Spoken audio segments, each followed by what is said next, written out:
El ronquido es un síntoma muy común y muy perturbador. Se genera porque el paso del aire a través de la vía aérea produce vibración de las estructuras y eso conduce a ese ruido tan molesto. Realmente la persona que sufre de ronquido no lo sabe, sino que los familiares e incluso la pareja son los que traen al paciente a la consulta para tratar de evaluar y llegar a un diagnóstico preciso. Sucede que con el ronquido se puede aparecer la asociación a una condición que se llama apnea obstructiva del sueño.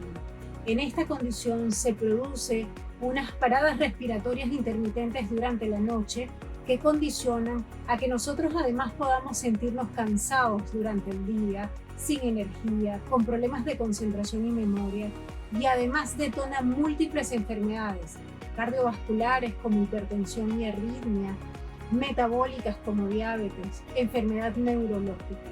Es por ello que es tan importante acudir a control y a una evaluación oportuna.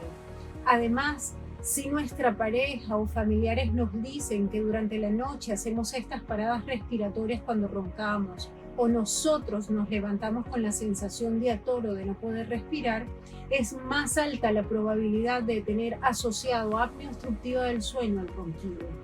Los invito a acudir a la unidad de medicina del sueño de la Clínica Ricardo Palma.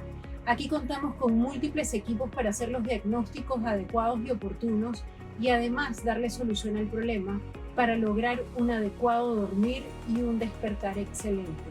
Los esperamos.